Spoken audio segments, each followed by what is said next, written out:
Michael J., your host here. We have a topic of immense proportion, serious consideration in the political landscape of the nation called Canada. And what we're going to discuss are Trudeau bucks, Doug Ford bucks, and Ralph Klein bucks. How'd Ralph Klein get in there? That was friggin' decades ago. Well, he started the trend. He just didn't realize it at the time that when he had a surplus, you know, this is what differentiates Ralph Klein from anybody else here. He had a surplus. And he gave out Klein bucks to the electorate. Instead of putting it in the treasury for a rainy day or invested in infrastructure to get away from oil dependency and do something else to increase the GDP of the province, windfall to the constituents. We had Klein bucks at that time. But now we got another issue.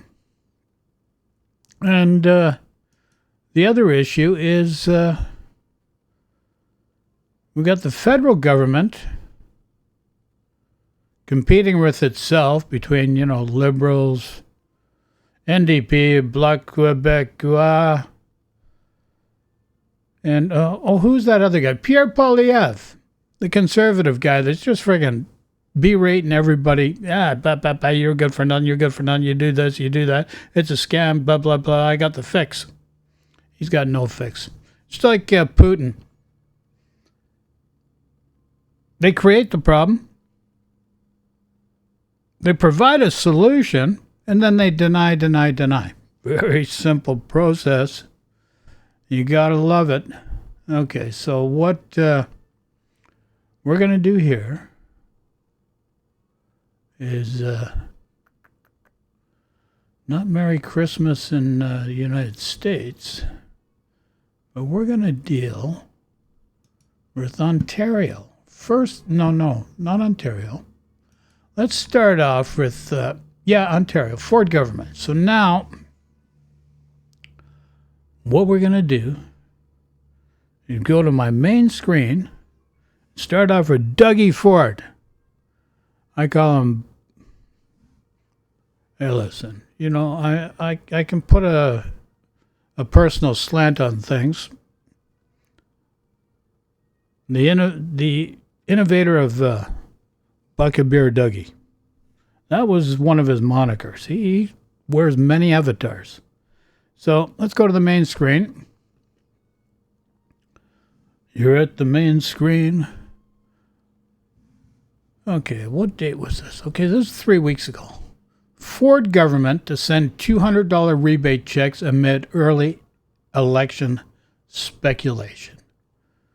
Gotta love that. Okay, so let's upsize the screen. Give Dwight our full attention. Don't worry about Wilma and Betty. They're just doing the political dance. They're there just to remind you that life is a game. And these politicians are playing a game. What? Yeah. Life is a game. These politicians are playing a game.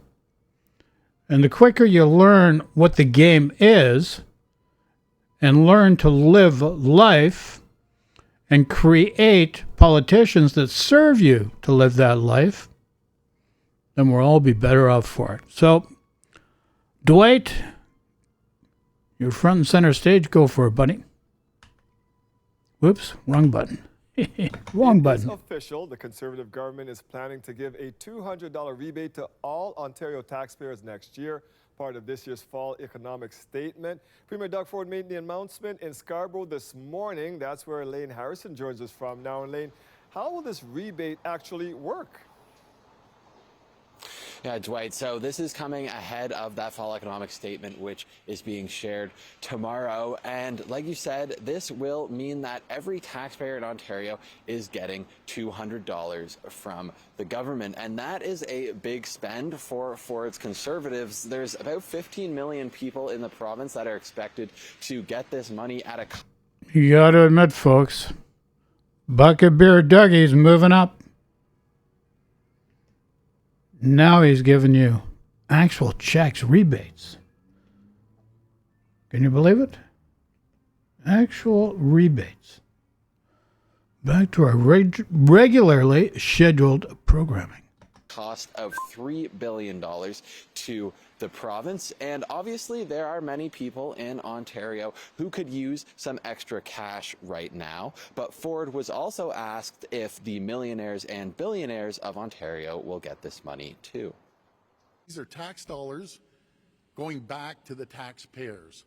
And we're going to give it back to every single person in Ontario. And Okay. So he's giving it back to everybody in Ontario. So it's kind of like everybody's got a Christmas tree. And instead of putting candy canes on the Christmas tree, I'm going to give you Doug Ford bucks. Doesn't matter who you are. You can have a net income of over $150,000 a year, which puts you in a rarefied class. And I'm just using that as a lowballer, a barometer. So instead of just being for the people that need it, that really probably need it, they need a Santa Claus. Doug Ford, you just got to get a white beard, sir. They need a Santa Claus. Well, the thing is, all you're doing is going in debt to really just maybe buy votes, you know? But this seems to be the trend. It started Klein, Trump, back in 2017, for corporations that didn't benefit the middle class. They got checks, of course, but you know the hit was $7.8 trillion to the national debt, and helped to create an inflation spiral that nobody could handle. So that's the reality. So here we go, Doug Ford. if they have a child, they're getting an additional $200 because life's too expensive right now.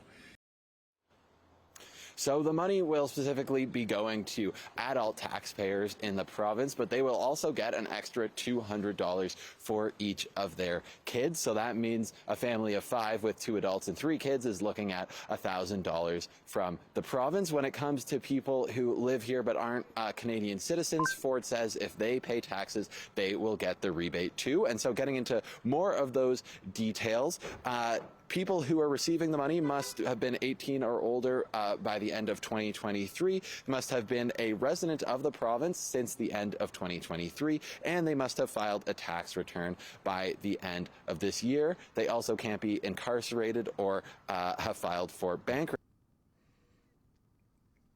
And then you got the exclusions: incarcerated or filed for bankruptcy. So you may have had to file for bankruptcy because, you know, the economy did a rough turn or something happened circumstantially beyond your control. Sometimes not, but most times it is. So here we get back to instead of,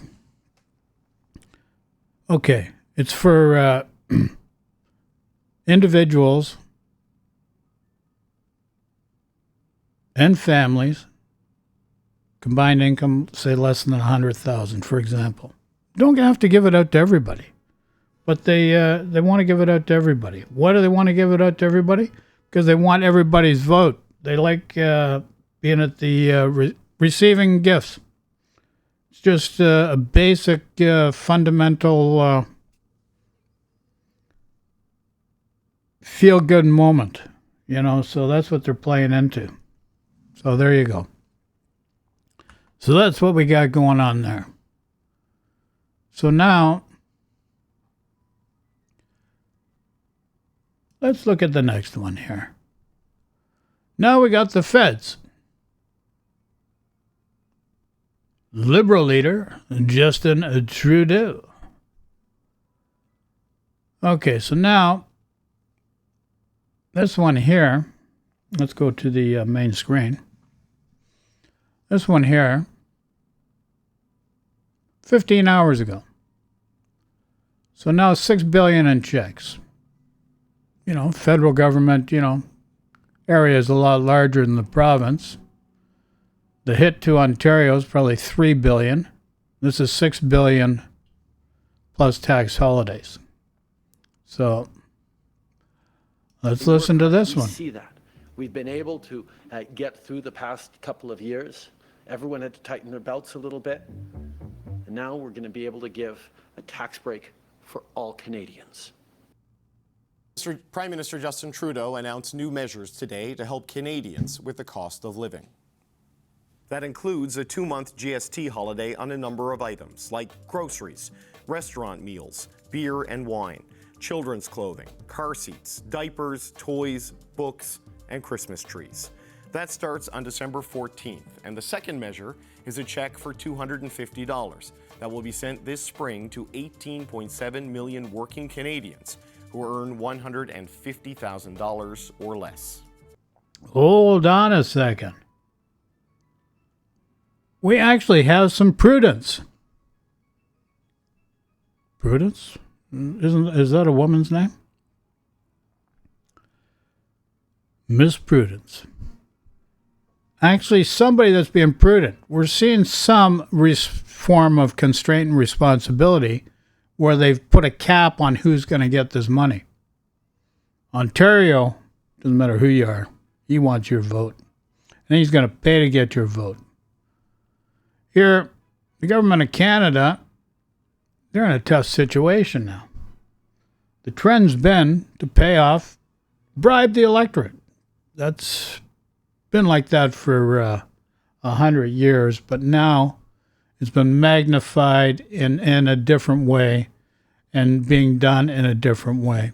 Just another way of clothing the wolf that bites at your heels. But at least the federal government is limiting by the amount of income. The NDP plans to support the legislation, but Conservatives say it's an act of desperation. And today, what we have gotta love Pierre Poilievre. is a 2-month temporary tax trick that will not make up. Okay, so here's the federal Conservative. The provincial Conservative guy does the same thing. Do you get where I'm going here? The provincial Conservative guy starts the trend, and the federal Conservative guy knocks his competitor, what he considers his competitor, for it. Listen closely. For the permanent quadrupling carbon tax on heat, housing, food, and fuel. And not only does he create confusion, he's tugging at your emotional heartstrings by creating other fear. Well, carbon tax, fuel, all these things. One thing I got to remind people of, this planet, you are biologically attached to this planet. This planet takes care of you. You've abused that privilege for far too long, and the carbon issue is a real issue that needs to be dealt with. You can keep shuffling it under the friggin' carpet with catastrophic results in the end. We understand climate change is a natural evolution of the planet and the universe. But once you understand the human being effect and how reckless it's conducted its way of existence, and to the detriment of the planet, and it's now to the detriment of the people, you got to do something about it. You just can't friggin' keep sweeping the dirt under the carpet. That's just my point. And all to save Justin's job and Jagmeet's pension.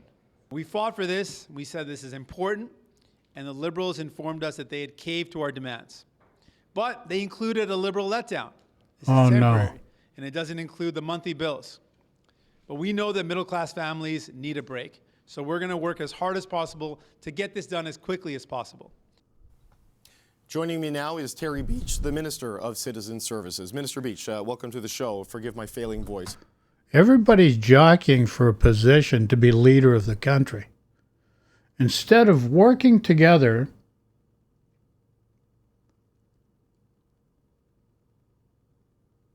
to better quality of life for the people. Now it's, things are just slightly out of balance because everybody's jockeying because they know they got an election coming up. It's rather unfortunate. It has to happen October 2025. Some want to push it earlier, which I think is a mistake. But nobody can really work together without self-interest. And this is where we have a real issue, without self-interest. Now, I'm not going to go any further into this topic with this here. You can look at me, Betty, and Wilma now. I'm going to switch the screen. And I'm going to make a real diversion. So we've gone from provincial bucks of Ontario. Ontario is the engine of Canada, believe it or not. To federal bucks. Now we're going to go to the immigration card, and you're going to see how this ties in. So let's go to the main screen. Okay, so this is CTV News. This is 3 days ago. Watch closely, folks.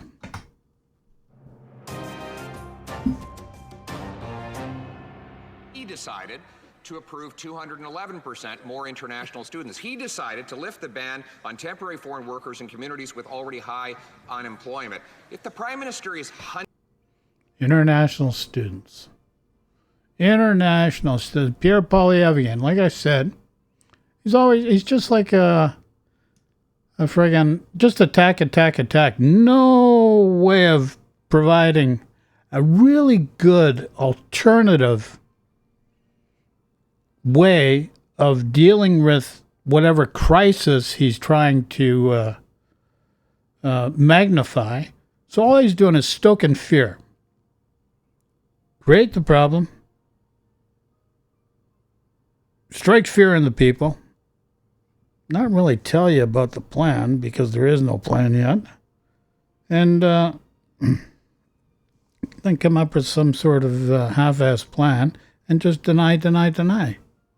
Very typical. The people that innovated or actually created that was the British. Divide and conquer. Very simple process. 111% more international students. He decided to lift the ban on temporary foreign workers. Oh. International students. Okay. So I was over at a place, I know this area, right in the city of Toronto. And this one woman takes in international students that are coming here to learn. So this is how she's able to exist and pay her mortgage, because obviously mortgage rates. Forget about mortgage rates, just the cost of servicing a mortgage, taxes, and living. People have to start doing things and be innovative with their properties in order just to be able to get by. So they take in international students. The international students, I met this great couple. That's actually met many of them over the last number of years. Unfortunately, during COVID, that got sidelined. But most recently, within a 6-month period, this one couple, they're newlywed, and they're from the Philippines. The wife got an education here in Toronto, and guess what? They moved to Saskatchewan to start a new life. They want to become a citizen. They find the city of Toronto is outside their budgetary expenditures at the moment, so they go to Saskatchewan. Like, what is, you're not hearing about these kind of good things that happen. Everybody's focusing on a couple bad things just to create fear. When you got fear, you're in fight and flight, you're not thinking properly. But it's just fear-based driven. You don't see the good things. And you eventually take that in, and then you create this impression. You put somebody else in power, and all you're doing is doing a backstep. You're not moving forward, and you just do not get it. In communities with already high unemployment. If the Prime Minister is hunting for the quote-unquote bad actors who ruined the system, will he have a look in the mirror? Yeah. We put forward a plan 2 weeks ago to reduce immigration. Just focus on what he said about the bad actors. This is what Pierre Poilievre, and this is where I'm going to expand a little bit more. Let's just go back a little bit. I just want to... Quote-unquote bad actors who ruined the system. Will he have a look? Bad actors who ruin the system. More fear-mongering.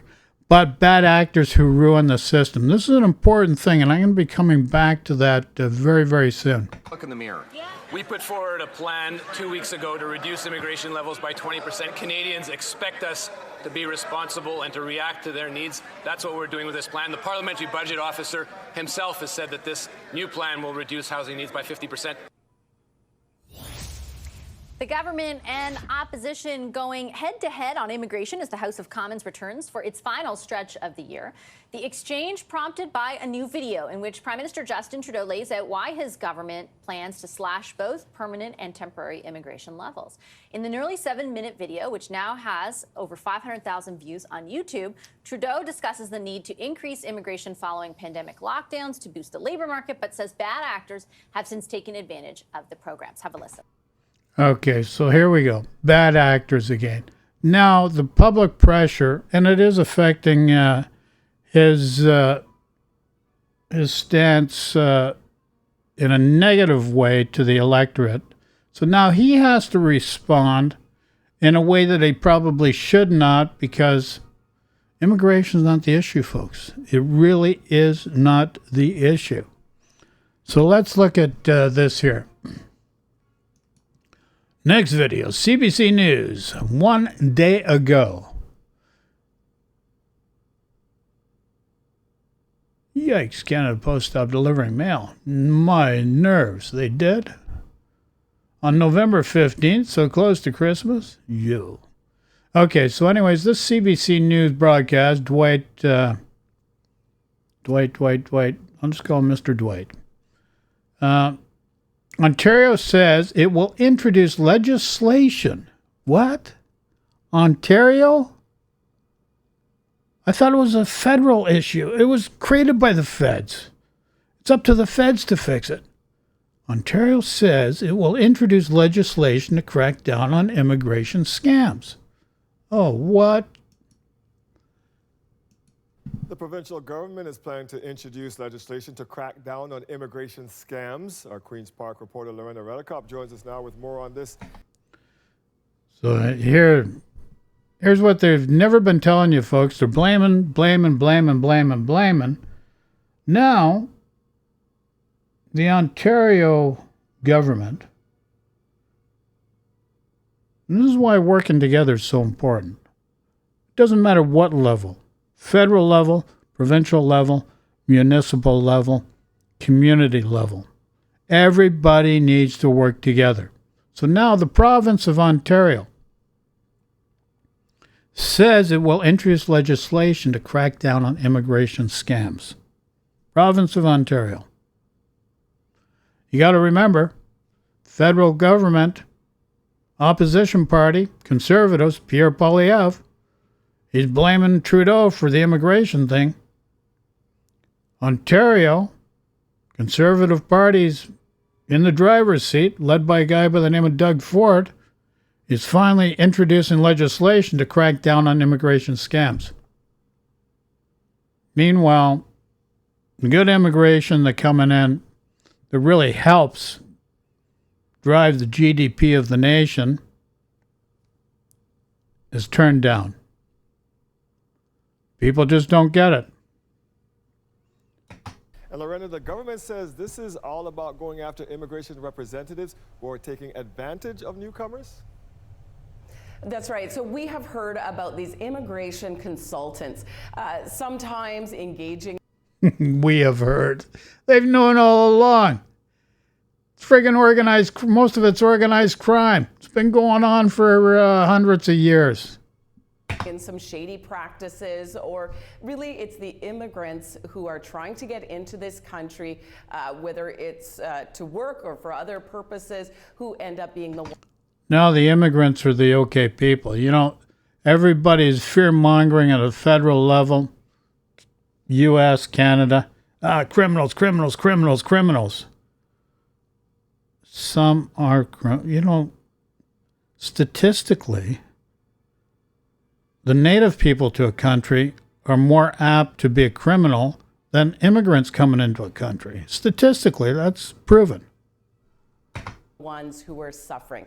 Now, with this legislation that the province plans to put into place soon, this is related to what's called the Ontario Immigrant Nominee Program, or OINP. And this is the program that the province has control of, because often we think of immigration, we think of this as a federal issue. This is the program that the province is in control of. We heard from the Minister of Labour, who's the minister responsible here, talking about what happens with some of these immigration consultants.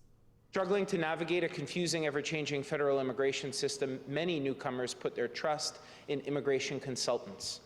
Many of these consultants are diligent and honest, but we know there are bad actors who exploit vulnerable newcomers. You got that right.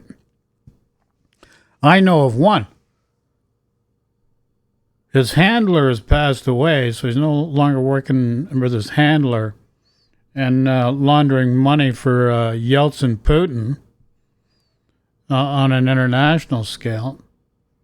So instead now he's here in Ontario doing immigration scams. Organized crime. It's organized crime, and people just do not get it.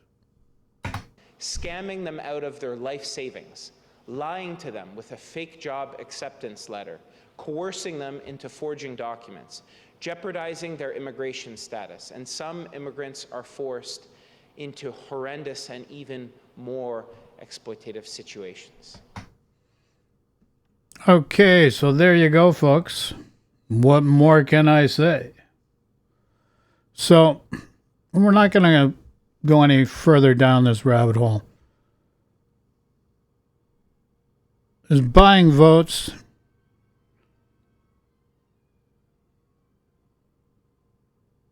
is on a provincial. The only way the federal government can compete to try to stay in power is they've got to somehow do the same thing with a nudge by the NDP. But the thing is, it's okay for the province of Ontario to do it, but it's not okay for the federal government to do it. Even though the federal government is more prudent in how they've done it with income restrictions. And then immigration, everybody's pointing the finger at the federal, it's the immigration problem. Immigration has really helped Canada get out of the inflation boondoggle quicker, has increased the GDP of the country. Meanwhile, you're blaming it on immigration. You say the housing problem's immigration. No, the housing problem is provincial. Not working with the federal government, not working with the municipalities. And this is the issue. You really have to do your research, folks. You have free will and choice. You can either keep playing the game of life, or you can actually start living life, understand you're being played, put people in power that help everybody. This is what government's about. They're there to help everybody. Not just one group of people, all the people. So I'll leave that with you. Love and peace to everybody. Thanks for watching. And remember, when you're stressed out, you're in doubt, do what Snoopy and his pal do. Ciao for now.